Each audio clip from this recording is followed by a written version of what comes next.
Okay? Pero magkaiba sila ng dadaanan. Yung hangin, siyempre dadaan sa air filter. Ang fuel ay magagaling sa tangke. So, tangke, bababa dito sa fuel cap. Pag inon mo, papasok siya sa carburetor. On po yan, sir, no? Ano, yun. Sabihin, gusto dito.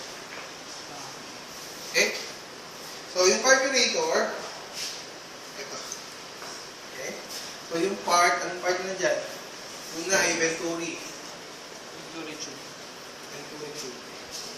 So, yun yung constriction sa gitna. Yung Venturi. Diba? Malaki, lilit dito. Lalaki ulit dito. Diba? Yun yung Venturi. Sa updraft, ito yun.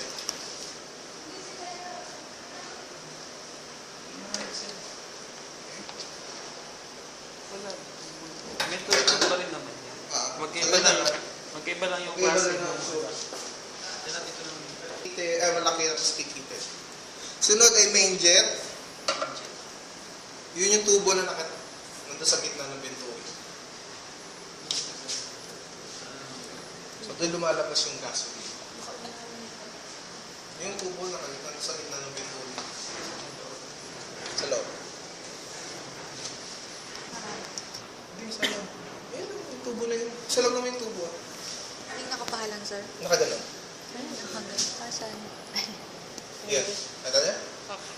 Eh, dito, ito yun. Yan. Kasi sa gitna siya ng Venturi mag-spray. Kasi nandun yung mabilis na velocity. Siguradong papasok yung fuel. Kasi ito kasi ay updraft na design niya. Yan. Dito papasok yung hangin. Tapos dito papasok. Lalabas yung mixture. Okay? Side drop. Anong sunod na part? Float and float chamber. So, ito yung float chamber niya. Doon sa atin, ito yung ilalim. Ito yun. Float chamber yan. So, binubuksan yan para lumabas yung float. Ito yung float.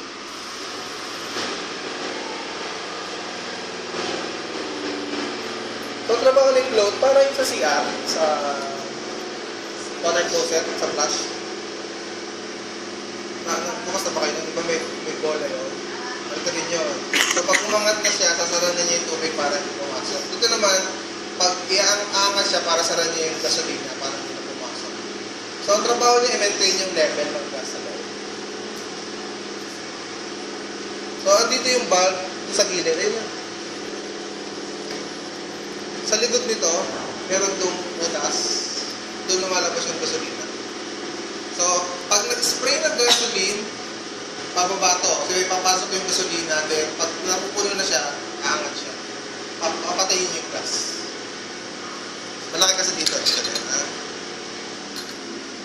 Mga anong karburador ko na nawawala yung puwet. Awa ng Diyos. Kung muli ako nagturo, ito pa rin. Ito yan. Ito float there. So, nandito siya. Yan.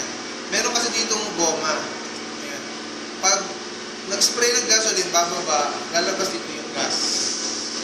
Ngayon, pag narating niyo yung level na yung pantay, sasara niya yung goma. Wala nang papasok. So, maintain lang yung level.